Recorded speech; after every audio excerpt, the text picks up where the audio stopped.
আসসালামু আলাইকুম। আমি আপনাদেরকে এমন একটা জায়গায় নিয়ে যাব যেখানে একটা মুসলমান আর একটা মুসলমানদেরকে মানতে চায় না। মানে আমরা প্রায় শুনে থাকি তারা নাকি আমাদের প্রফেট মোহাম্মদ সাল্লাল্লাহু আলাইহি সাল্লামকে নবী বলে মানে না। চলো আমি আপনাদেরকে সেই জায়গায় নিয়ে যাচ্ছি। ডান দিকে যে লাইট জ্বলছে দেখা পাচ্ছেন, এটাই এখানেই আসার কথা আমি বলেছিলাম। আমি চলে এসেছি। এটা হচ্ছে বিচালি ঘাটের সাইডে পড়ে মেটিয়াবুরুজে শিয়াদের মসজিদ। সুন্নি ঘরে শোনা যে শিয়ারা নাকি কাফের, আর এখানে যে কোরআন আছে সেটা 40 বারা। আর আমাদের যে মোহাম্মদ সাল্লাল্লাহু আলাইহি সাল্লামকে নাকি তারা নবী হিসাবে মানে না, আলীকে আল্লাহ বা আলীকে নবী বলে। চলো আমি আজকের আপনাদেরকে কোরআন মাজিদ কোরআনটা দেখতে হবে। আমি আপনাদেরকে পরিষ্কার করে দেখাবো যে অ্যাকচুয়ালি কোরআনটি আসলে কি 40 পারা না 30 পারা। চলুনটা দেখেন।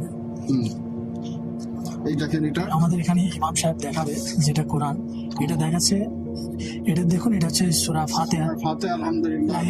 মানে প্রথমে যেটা চালু হয় সেটা দেখাবেন, ঠিক আছে। এবারে শেষের দিকে একটু দেখুন, যে শেষের যে সূরাটা আছে সেটাও দেখুন, দেখাবে কি নাস সূরা দেখছেন? লাস্ট এখানে দেখুন, কুল আউযু বিরাব্বিন নাস। কুল আউযু বিরাব্বিন নাস। আপনাদের সামনে দেখাচ্ছি যে কোরআন হচ্ছে এখানে 30 বারা। মানে আমাদের সুন্নি ঘর যে কোরআন সেটাও এখানে আছে। সুন্নি মানে যারা আছে তারা কি আসলে কোনো অসুবিধা আছে?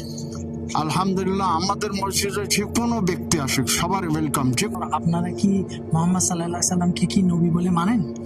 আস্তাগফিরুল্লাহ, রাসূলুল্লাহ বলেছেন আমার পরে কোনো নবী নেই। নবী হযরত মুহাম্মদ মুস্তাফা সাল্লাল্লাহু আলাইহি ওয়া আলিহি ওয়াসাল্লাম, তার পর কোনো নবী নেই। আর যদি আলীকে আমরা নবী মানি তাহলে তো এটা আমরা মুসলমানই থাকবো না। যে পেশ ইমাম আছে উনি বললেন যে এখানে কেউ যদি আসতে চায় তারা নামাজ পড়তেও পারে। এখানে কোরআনও দেখালাম, তারা আমাদের সুন্নিদেরকে কাফের বলে না, তারা মুসলমানই মনে করে। আর এখানে যেই মিসকনসেপশনগুলো আমাদের সুন্নিদের মধ্যে আছে যে আমরা মনে করতাম যে শিয়ারা কাফের, ওখানে কোরআন নাকি 40 বারা, মোহাম্মদ সাল্লাল্লাহু আলাইহি সাল্লামকে শেষ নবী বলে মানে না, এগুলো সবই মিথ্যা কথা। অ্যাকচুয়ালি আপনারা শিয়া মসজিদেই পেশ ইমামকেই জিজ্ঞাসা করলাম, সবই আপনাদের এর মধ্যে যে মিসকনসেপশনগুলো ছিল সেটাকে ক্লিয়ার করে দিয়েছে। আলহামদুলিল্লাহ। আলহামদুলিল্লাহ।